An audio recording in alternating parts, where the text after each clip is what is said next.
Kyle, one of the things that we have found that we've kind of tweaked time after time after time is kind of a cadence and a structure for our team meetings. Our goal is always to make sure that we don't have too many meetings to where we're bogging down our agents with too much garbage, but also where we don't have not enough, where they don't know what's going on or we can't clearly communicate updates and stuff like that. So today on the podcast, I'd love for us to go over the difference between or how we manage and run our team meetings, how we build them, and kind of some do's and don'ts. Awesome. Yeah, I'm excited for this one. I think if you're going to run a team, your meetings have to be powerful. For our team, our meetings are one of our number one closing tools that we use to attract agents onto the team. So anytime we have somebody who's exploring joining our team, we know that by bringing them to one of our team meetings, that a lot of times helps get somebody across that finish line, especially if they're coming from another team where they had crappy meetings, or if they've gone to one of our meetings and gone to a meeting at another team. The basis for comparison makes it very clear which team is going to be the right fit for them. So I'm excited to dive into it. Cool, let's get a kick off. Awesome. Well, welcome to the Whissel Way podcast. My name is Kyle Whissel, your host with eXp Realty. And I'm Bryan Koci. Goal of the show is give you the tools, techniques, and tactics to go out there and crush it in your business. The way that we like to do that is to answer the questions that you have for us. So if you ever have a question you want to have us answer on the show, you can always go to thewhisselway.com. You can ask questions on there, subscribe to the podcast and YouTube channel, join our private Facebook group and email newsletter where we share a lot of tips and tricks, get on our referral list for all those people leaving California. And if you want to step up your content creation game, we offer a course called the Media Mayor Mastermind.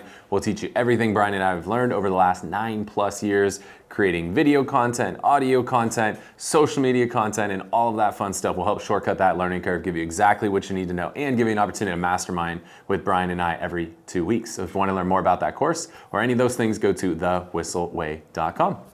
Let's jump in. So first, let's kind of talk about our team meetings. We have a couple different ways where we get together with our team to disseminate information, to skill build. Can you kind of break down what our current schedule is for our calendar? Yeah, so as we're talking about this, understand that we have currently around 100 agents on our team, 40-ish admin staff, so there's 140 people in the organization. I think that we'll make sure to set that out there. This is not a small 5-person team or anything like that. So I think what you're doing for meetings when you're a 5-person team versus a 100-person team there's going to be some differentiation in there. But our current thing is there's meetings every day of the week. There's just a variety of different meetings. So we like to start every day off 8:15. We start off with a huddle. The huddle is via Zoom. We go for 15 minutes and we're either rolling out new information, I'm leading, or one of the other leadership members is leading, providing some value, or a lot of times we have agents on the team step up and lead those huddles. Just sharing, it's really 15 minutes, just add as much value as we can. Main goal with that is one, to add a little value every single day, because if we can just get 1% better every day, over the course of a year, we're exponentially better. So if we can just get 1% better every day, that's great. Also, to get our asses out of bed every day at 8:15 in the morning. You'd be surprised if there's nothing happening until 10 o'clock, how many people will sleep until 10 o'clock. So at 8:15, if we can at least get everybody out of bed, we find that also works well with school schedules. Most schools have dropped off by about 8 o'clock. Seems to be, most are between 7 and 8, at least here in San Diego. So most people have dropped their kids off, so we're fine with them taking that huddle while they're in the car. But we do require they be on Zoom with their camera on. If the camera's not on, they'll get kicked off the meeting. They won't get credit for attending. So we do that huddle every day at 8:15. It's 15 minutes long. And then as soon as that's done, we break into role play. So we do buyer and seller phone role play as soon as that's done. So those are happening 5 days a week currently. Then in addition to that, we have a supplementary thing every single day as well. So Mondays in the morning, we do a deal doctoring session, typically hosted by me. The goal of that is that over the weekend, a lot of times agents are putting deals together, they're writing offers, responding to offers, whatever the case may be on Monday mornings. So want to be there as a resource for them to answer any of the questions that they might have, whether they're writing an offer, responding to an offer, encounters, putting a request for repairs together, whatever they're dealing with. Maybe their deal's falling apart, they need to glue it back together. That's a really good opportunity. So we do that every Monday. Tuesday, we have our whole team meeting. So everybody, for the most part, is in the office. We are in 2 different counties. We've expanded in, just for perspective, counties in San Diego. One county is, I think it's 83 zip codes, if I remember correctly, in San Diego County alone. So going into another county, about 45 minutes away. So those that are in the other county are an hour away or 2 hours with traffic. We don't make them come to the office. They do have a Zoom option. So for those that can't physically be in the office, they can Zoom in, but we prefer everybody be there in person. And that's our Tuesday meeting, which maybe we'll go deeper into that later. I don't want to hit too hard on that, but that's a 1 hour long meeting in office with a Zoom option. Wednesdays we get together, we role play our presentations in the office. So we sit down and do buyer consultations, open houses, driveway consultations, listing appointments, all of that stuff every Wednesday. Thursday, we do what's called Tune-Up Thursdays, which is kind of just a retraining on something that was trained on during basic training. We come around and retrain. So we're going back through a lot of the systems for the most part, follow loss by LOPO, high note, stuff like that. Also just retraining maybe on putting together winning offers, open houses, stuff like that. So those are kind of retrainings that happen on Thursdays. And then Fridays, we have another deal doctoring session, because as you're going into the weekend, a lot of times you're trying to put deals together as well. So we have deal doctoring on Mondays and Fridays, team meeting Tuesday, tune-up Thursdays, and role play on Wednesdays, in addition to the huddles. And one more on Fridays, we do an office hours, which is more of just like an open Q&A around any of the systems or processes that we have in the company. So there's a lot. What would that be, 15, 16 different things throughout the week? I didn't do the math. I believe you. Okay. 3 per day 16. times 5 days plus 1. Plus 1. 16. 16. So, okay, so that's what you said we do for a 140-person organization, not for a 5-person team. Yes. What are some things, so do you think if you had a smaller team, you should take some of these out or maybe just change the frequency? What would you still do every single week? No matter what, the role plays have to happen every day. You can't practice on your clients, you have to practice on each other. I want to make my mistakes on the practice field, not on the game field. So I would say that's a non-negotiable, is the role play. I think you have to get everybody together in person at least once a week. If you're a small team, you're probably together more frequently. It's actually harder, I think, as your team gets bigger to get everybody together in person. So if anything, it's easier when you're smaller, harder when you're bigger, because there's so many damn people. But I think it's important to try to have a weekly team meeting. And again, we'll go into the details like on the structure of ours. So I would say that the in-person role play has to happen every week. Like that's a non-negotiable. Could you get away without those deal doctoring sessions? Yeah, because if you're only 5 agents, you can just take those on a one-off basis. But at our size, if we took them on a one-off basis, that's a full-time job for somebody. So that's one you wouldn't need at a small scale. You can take those individually. We like doing them in a group format because there's 10, 15 agents who will get on that don't even have deal doctoring questions, but they want to learn from the questions that other agents have so that they have the answer before they get the question. Yep. Which is great. I love when the new agents get on those. I'm always very impressed. So you could drop the deal doctoring. The tune-up Thursday one, again, that's another one. Maybe if you're smaller, you don't need that because you're talking way more frequently. There's probably a lot less systems, but you could probably do something like that monthly or every 2 weeks if necessary. Yeah, but weekly it'd be overkill if you had 5 agents. But yeah, the in-person role play's got to happen. The phone role play's got to happen. A general team meeting's got to happen. I'd say those are like the non-negotiables that are going to happen, and then you could fill in from there. And then the huddles every morning, that one you couldn't, but if you're 5, you guys are probably seeing each other every day. For us, we don't always see them every day. So the huddle is a way for us to see them. Most mornings when I hop on there, there's 70 to 90 of our agents on there every morning. So it's great for them to all see each other, and everybody's cameras on our Zooms, by the way. Like we don't allow cameras off. So it's nice to see all those faces in the morning. Cool. So I love all of that. Let's dive into detail about managing a team meeting. Yeah. You said we do it weekly. You said we do it for an hour. Talk a little bit first about the cadence before we get into the structure. Why is it weekly? Why is it 1 hour? Yeah, I think it's important that it happen regularly. There's, I can't even remember which book it is, but there's a book that talks about if you leave Los Angeles in a plane headed to New York and you're 1 degree off track, how far off you end up landing off course from your destination that you were aiming for, which was New York, just because of 1 degree off. So we have to correct our agents so they don't get that far off course and end up somewhere they don't want to be. So I think having that weekly meeting is that course correction so that you, the agents, don't get too far off track. So I think that's why it's important to happen at least on a weekly basis. And it's just culture. You got to bring people together. I think so many companies during COVID, they were like, oh, this is great. We're going remote work. We don't need offices anymore. And their cultures have collapsed. Yeah. So we found that, especially, you're a perfect example. You could never work 100% remote. You would hate life. I was just talking to a friend of mine, and she was looking at a new job, and she said, oh yeah, I have to go in like once a week. And I'm like, I don't think I could do a job that I'm not in the office at least twice a week. Yeah, and you're a very collaborative person, right? You like to bounce ideas off people and get feedback, which is great. So I think a lot of companies have realized, like, they went so extreme, like, oh, it's all remote work, and they're like, yeah, why don't you come on back? So I think there's something to be said about being in the office together. Okay, and we do it in person for that reason. We also, so now obviously you talked about we have 4 offices, we're in 2 different counties.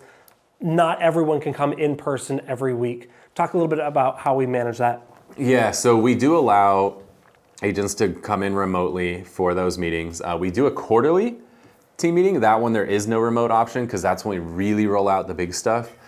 So we don't want anybody tuned in on Zoom because let's just be honest, you know damn well if you are popping in on a meeting on Zoom, you are paying less attention than if you are there in person.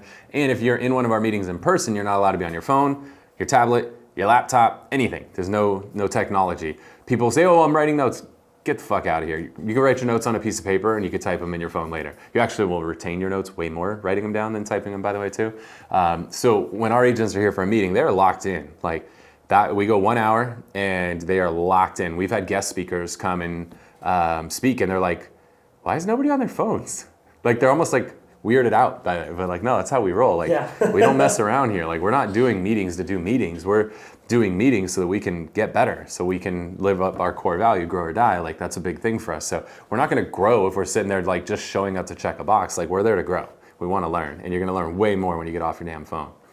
Now, break down the structure of the meeting, and we'll figure out what content we cover and why, but kind of break down what happens when, because I think that's important, and that's something we've changed over the 9 years I've been here. We've been kind of more intentional about it. Yeah, so we go for an hour. We always start on time, and the goal is to always end on time. It doesn't happen as often as I would like, but we always start on time. That we're big on, because as a team leader, I have to set that precedent too, that things that are supposed to start on time, because I need you, when I give you an appointment or a lead, and you need to show up for a listing, you better show up on time. We have to like set that standard. And so if we're not showing up and starting on time, we can't expect our agents to, right? Like the speed of the leader, speed of the pack, I think is like a saying. Maybe that works here. But we've got to be a good leader. That's a Jungle Book quote. I think it Maybe is. it is. But we've got to set that example as the leaders of the company. So we start on time. We find Tuesdays at 11. That's when we do ours. If you try to do your meetings on Mondays, there's so many Mondays that are holidays, whether they're like big holidays, small holidays, or you have those weird ones where like the holiday's on a Sunday, but that means Monday's a holiday. Like your rhythm gets thrown off. You miss too many of them. I would venture to guess you miss at least 10 a year if you go Mondays versus Tuesdays. And then we also don't do them till 11 because we want our agents prospecting from 9 to 11. So if you plan a meeting over what you tell people is a sacred prospecting time, you're telling them it's not that sacred. So for us, 9 to 11 is that prospecting time that's sacred. If I planned a meeting at 9 o'clock when I just told them that 9 o'clock is sacred prospecting time, that doesn't click, right? That doesn't math. So we do our meetings at 11. That way they can get their prospecting done in the morning and then they can come into the team meeting at 11. So that's all the reason behind it. When the meeting kicks off, we're big on core values. So we rolled out the EOS, Entrepreneurial Operating System, a few years ago, established core values that weren't just like these words we put up on a wall. They're words that we live by, they're words that we hire by, that we review by, that we fire by, like they're everything to us. And so we go core value shout outs first thing every meeting. We want to start the meeting off, get at least 3 core value shout outs. So Agents will raise their hand, we'll throw them the microphone, and they'll share. Hey, I want to shout out Bryan Koci, for Grow or Die, and this is why, right? And we'll share it out. So we do at least 3 of those every meeting. That's the first thing we do, because we want these core values to be something, not just words on a wall. They are who we are. They are the values of our company at the core. So core value shoutouts we do first thing every meeting. We also go over what our goals are. We all have to know what that North Star is, and we all have to be rowing in that direction. So we go over what are the goals. Now we attach a company trip to those goals too. So when we hit our goal this year, the team will be going to Puerto Vallarta. So it'll be a fun trip. So we also want to keep everybody focused, eyes on the prize of where we're going. And then we will typically do a couple acknowledgements. One acknowledging just who's tops year to date. We go off GCI. We find that's the equalizer, not units, not volume, but GCI. That's how we track production on our team, is GCI rankings. So we like to acknowledge who's tops in the company. And then we typically do a second metric that we'll track, which we find the metric that typically leads to more GCI as appointments. So we also do one that's more of a leading indicator. So the GCI is the lagging indicator. Appointments set or met is what we've been really focusing on. That's more the leading indicator. That way we can not just acknowledge the top 10, which doesn't have as much variation week to week, but the appointments one does. So it's nice a new agent can come in the team in the middle of the year and they can be on the top of that board, which it's gonna be hard for them to catch up to that GCI board. So leading and lagging, so we can acknowledge people who've worked real hard all year, also people that are putting in the work currently.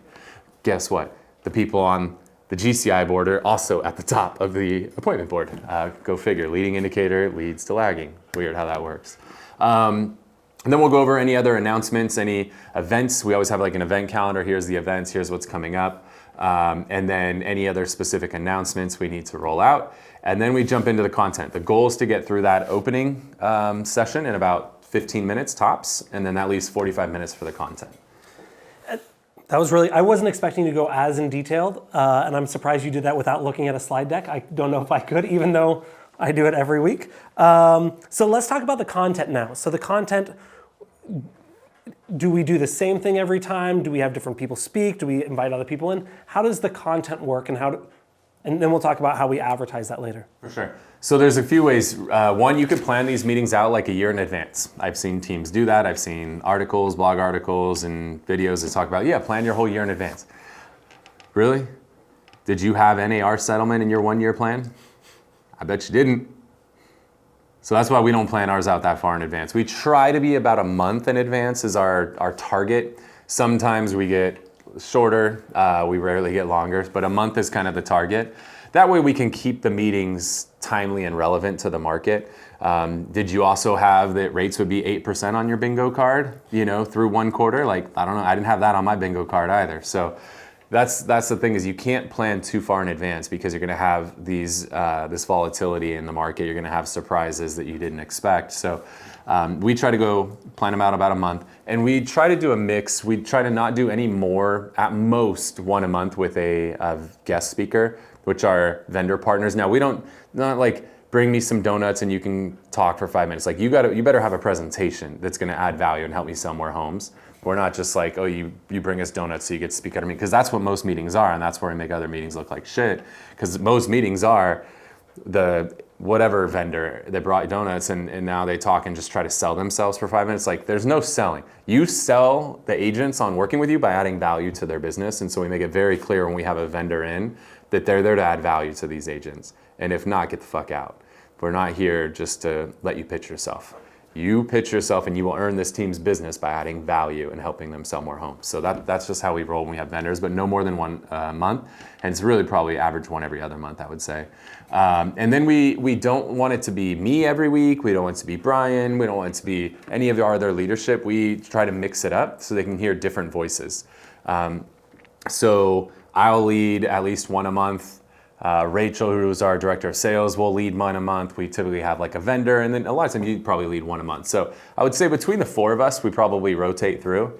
And there's some more variation in there, but Yeah, I probably do every other month or so, and then we usually have one of our team agents. yeah, we like to have our agents host meetings. That's big. It's one thing for me to say it as a team leader who's done this a million times. It's different. Like we got a girl on our team, Jenny Adib, right now, is crushing it. She's 1 year in. I think she's closed and pending. I think she's pending like 2 more this weekend. So I don't know. She's probably around like 15 in her first 12 months, and 15 here in San Diego. That's like $10 million. So for a first year agent to do that is huge. People want to know how the hell is she doing that, right? First year, but then also maybe having Carly, who's been with the team for 2 or 3 years, but she's probably going to sell 40 plus homes this year. Like, how's she doing that? So we do like to have the team agents speak because it hits different. Again, they're the ones that are in the living room. They're the ones that are in the car, right? They're experiencing it differently than I am, than you are, right? Or Rachel. So we do like to have the agents. Sometimes we'll have them solo. Sometimes we'll have them in panels. But we definitely like to do that. I'm really focused right now too on doing a lot of financial stuff. So like tomorrow's meeting, we're gonna go over how to have a P&L, setting up a budget, personal financial statements, like stuff that they don't teach you in high school or college or real estate school or literally anywhere. But do you really have a business if you don't have a P&L? I don't think so. So make sure our agents have that dialed in. So 2 more things I want to talk about this before we go to our widget. One, you just talked about tomorrow's is about financials and budget, and the high C's in the disc profile they're already here. They've saved their spot, they've got their laptop set up, they're ready, right? The high D's, which is a high number of our agents, that's probably not the thing they're most excited about. So what do we do, or what can we do, or what can someone do to help promote this, to get people excited about it and want to show up and not do it just to check a box, but to go, okay, yes, I want to come here? I think you have to give it, so all of our meetings, there's a calendar invite, every agent's invited, title, preview, everything, so they know what to expect. If you just tell them you're having a Tuesday meeting, they don't know what to expect when they get there, you're probably gonna have lower attendance.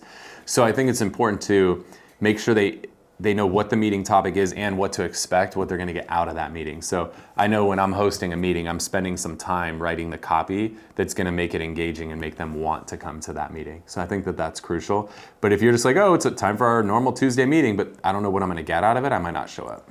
And then I know we also are talking about it on the huddle either Monday or Tuesday before as well, right? Yeah, so the huddle's happen at 8:15 and the meeting's at 11. So in that huddle, we'll plug, by the way, make sure to show up at 11. Here's the topic for the day. So just giving them the reminders of what that meeting's gonna be so that they don't forget. And then what do we do on the back end? So we talked about, we do it on Zoom, we promote it, we plan it out, we have different people host it. That's a lot of work, but then what do we do on the back end? Yeah, so every meeting's recorded. So whether it was a Zoom only meeting or an in-office meeting, even the in-office ones we record. And all those meetings, they get trimmed down. So like the talking about the numbers and stuff, who cares about that 6 months from now? So like the team meeting that's on a Tuesday, we'll trim that first 15 minutes of announcements and stuff off, just get to the meat of the meeting. And then that gets uploaded into Trainual. Trainual is our learning management system and frequently asked questions system that we use for the team. So that way if an agent missed the meeting, they were out of town, had something come up, or they want to go back and rewatch the meeting, the recorded meeting is in Trainual. Trainual is a huge part of our business. If you guys aren't using Trainual and you're running a team, I think you're crazy. If you want a hookup on Trainual, I can make that happen. DM me on Instagram and I'll get you the sign up for that. But Trainual is a huge part of our business. So all those meetings, whether it's a huddle in the morning or it's one of our in-person meetings, those are all recorded, trimmed up, and then thrown into Trainual in a nice organized fashion. Additionally, we take those recordings and we send out an email once a week of like what you missed. So just in case somebody was out of town and needs to like, hey, what happened last week that I need to know? They get an email once a week with all that information. Yeah, and then I don't know if I heard you say it, but we also add the notes. So we have someone taking notes in person, or you can run it through ChatGPT, get notes, and then that also helps with the searchability in Trainual as well. Yes. So yeah, big thing. If you're gonna do it, you might as well, like Gary Vee used to say this back in the day, document, don't create. Like if you're already doing it, you might as well document it so you don't have to explain the same shit over and over, because when you do get to having 100 agents, like if you're explaining the same thing over 100 times, there's not enough time in the day. So you've got to find ways to duplicate yourself. Recording those meetings is one of those ways we do it. I don't know how I took 2 pages of notes for something I know. We literally do every week. We've done every week for 9 years. I don't know why I have so many notes, but hopefully you guys got as much out of this as I did. Yeah, hopefully you appreciate the drip, right? I knew Brian was going to come with something fresh, so I decided to put something a little fresh on too. How you feeling about it? I love this shirt, but I think you got me beat. The neon dinosaurs, Elliot, my 3-year-old, would love it. I think I'm going to buy me that shirt. I'm going to find it. Cool. Hopefully you guys get some value out of the show today. If you are, hang tight because we are one more thing to share. But before then, if you're getting some value out of the show, if you are watching on YouTube, hit that thumbs up button, let YouTube know. If you have a question for Brian or I, throw it in the comment section. We respond to all of them personally. And if you want more of the content, hit subscribe and the notification bell. YouTube will take care of the rest. And if you're on a podcast platform, make sure you subscribe. And if you could just write a quick little review, even if it's like 1 sentence, those reviews go a really long way in the podcast world. So if you can write one, maybe share your biggest takeaway or how it's helped you, that is just immensely appreciated. So before we wrap, Brian, something we like to do is what we call our Whissel widget of the week, something we utilize in our business. It saves us time, makes us more money, or it just helps us have a little bit more fun. What do you got? Yeah, so what I have is a tool that will allow, I'm going to explain it really dumb, allow data collection in a really easy, fun, smooth, successful way. And what my widget is this week is JotForm. And so JotForm is just a form, just like a Google form or a Wufoo form. What I really like about JotForm is it's really clean looking. You can do a lot of editing and there's a bunch of different file types. But why I like it so much more than a Google form, 1, it integrates really smoothly with Monday.com, which I love Monday.com. 2, it has a lot more field types. So it has like phone number or address type where if you type in a phone number with the wrong formatting, it won't allow you to go through. So if you're signing up someone and they type in their phone numbers 1111, it won't allow them to go through. And the third thing I love about it is there's a lot of conditional formatting. So if they say no to this question, you can have them skip the next 2 questions. If they say yes, you can have them go right to the end and submit it there. So I love how customizable it is. Awesome. Mine, this one is by far, like, this might be one of my favorite things in the world right now. My daughter always plays with my phone, and magically on my phone, out of nowhere, every time I turn my phone on now, there was like a picture of her, and it was always like a different picture. And it's the fucking coolest thing. So this is, if you're on Android, I don't know, but if you're on iPhone, you can go into your wallpaper and you can turn on Photo Shuffle, and it will utilize AI to identify specific people that are in a lot of your photos. You can name them, and you could say, like, for me, I have it show my wife and my 2 little girls. So I picked their 3 images, and now it just goes through all of the photos I've ever taken on my phone. And you could set it where every time you turn your phone on, it's a different picture, or every hour, every day. There's all these options. But literally every hour, I have a different photo pull up on my phone when I open it, and it just makes me feel good every single time. And it's like it just brings back all these cool memories. So it's like we've taken so many, I think probably taken like 100,000 photos on my phone over the years. So there's so many good photos in there, and it seems to just find like the best photos too. Like it doesn't find the weird one, blurry ones where they're blinking. Like it finds the money shots, and that one just makes me feel good all day long. So I love that one. I love it. Yeah. Cool, guys. Well, again, hopefully you got a lot of value out of the show today. If you want to stay connected, follow Brian at Bryan Koci, at Kyle Whissel. Would love to stay in touch with you guys. Thank you so much for tuning in to this episode of the Whissel Way podcast. See you next week.